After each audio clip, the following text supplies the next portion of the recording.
Effet de retournement.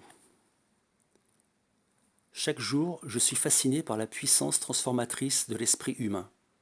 L'esprit code tout ce qui a été marquant dans l'histoire du développement de l'individu, à savoir tant ce qui fait souffrir que ce qui se grave comme possibilité de lier le corps et l'esprit en vue de la jouissance. Ce codage, soustrait à la conscience, se traduit à plus ou moins grand bruit en fonction du présent, dont le propre est de réactualiser le passé.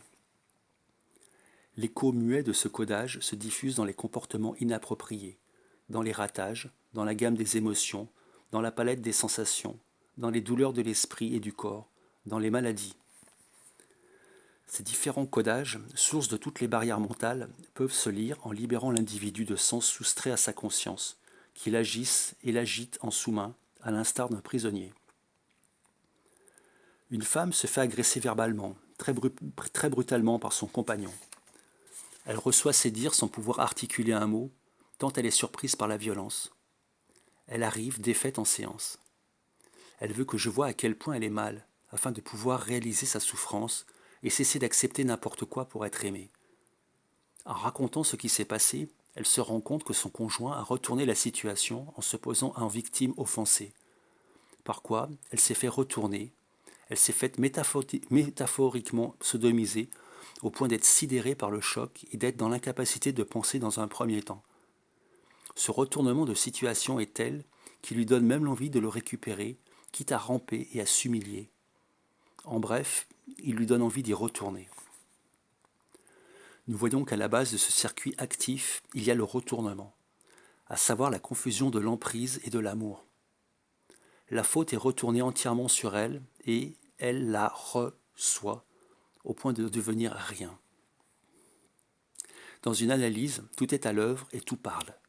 Lorsque le sujet montre quelque chose avec insistance sans pouvoir en dire quoi que ce soit, on donne la parole à la démonstration pour qu'il se hisse sur le sol, couvre le langage. Ici, je suis défaite.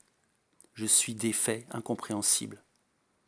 L'analyse fait résonner le médium langagier de façon réelle, en rendant sonore l'écho muet de l'effet. La parole a différents pouvoirs transformateurs. En relatant les faits et les effets dont on est la proie, on projette la situation passée dans l'espace de l'analyse. La parole a ceci de fondamental qu'elle permet de visualiser la situation, de dessiner le sens qui s'est joué avec l'autre, de façon subliminale.